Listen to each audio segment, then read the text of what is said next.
Hi all, Steve Kaposi at the Adventuring Camping School in Northeast Thailand. Just a very quick update on my raised platform shelter number 1. I had the previous video and this time I've just finished off the bed with 1-inch poles. So the bed has got 1-inch poles all the way along. There is 2 ways to do the bed. You can have 2 6-foot poles across on the 4 stakes with 1-inch poles going across. Or you can put even 1-inch poles as 2 supports across the stakes and have all 6-foot poles running the length of the bed. I'm thinking the 1-inch poles is more comfortable to lay on, because have a look at this, and that's my quick update. There's 6-foot poles. I've got 2 more supports underneath there which can be bigger. They can be 4 5-inch logs, 2 foot long, to raise up that platform a bit higher. I've now got a secondary platform to store gear and to store firewood.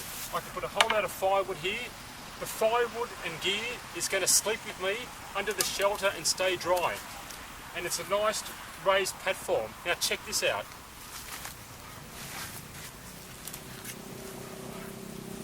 A second person can now climb in easy and sleep, just like that. And even a 3-inch pole is getting a bit uncomfortable. Now if you had all nice 2-inch poles, 2.5-inch poles, 6 foot lengthways, that might be okay. You can make it even. Now I can use a machete or an axe to chop down and to plane down this to make it a bit more comfortable. There's a few spots that are sticking up like knots and so forth. But that's one option. You can have 6-foot poles all the way along, have a support to raise it up even higher.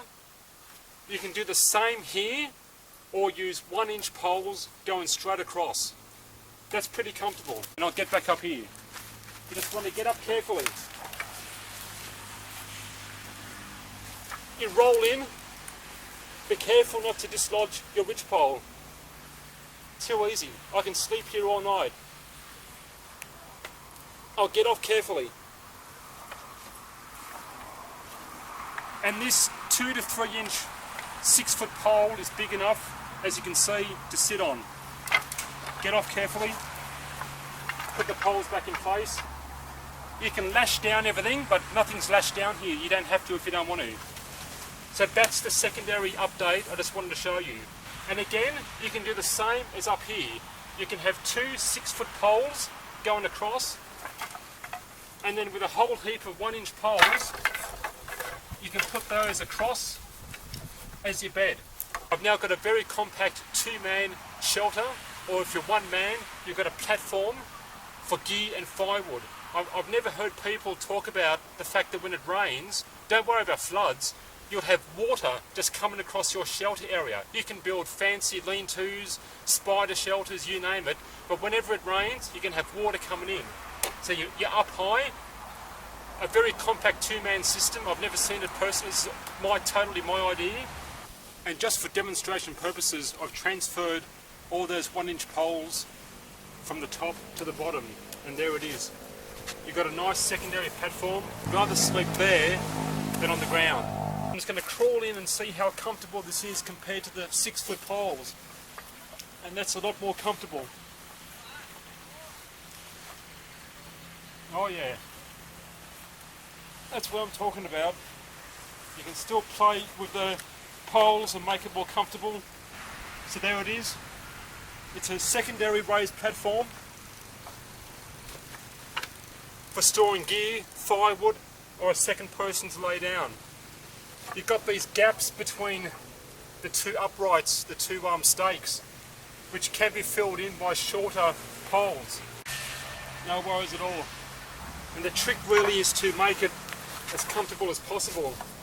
If you've got sleeping bags, blankets and the like, well, no worries at all. But if you've got nothing, maybe you can find branches, leaves and so forth to make it more comfortable, moss, whatever, ferns, wherever you are in the world. But that's not too bad. And this platform is a good 7 inches off the ground. This ridge pole ideally should be between 2 convenient trees. If you've got 2 trees and branches, you've got a nice ridge pole or ridge line between two trees and build this platform underneath there. I'm going to dismantle this, take it out to my base camp where I've got more room, and I'm going to add to it. When I do dismantle this and take it out to my base camp, I'm going to erect it again, piece by piece, and go through it step by step. And it's going to be a lot more clearer. If the last video, number one video, wasn't that clear, I'm going to erect it step by step. You'll see exactly all the components. So that's pretty much raised platform shelter number 2. Not fully complete. The next video will have the tarp over the roof.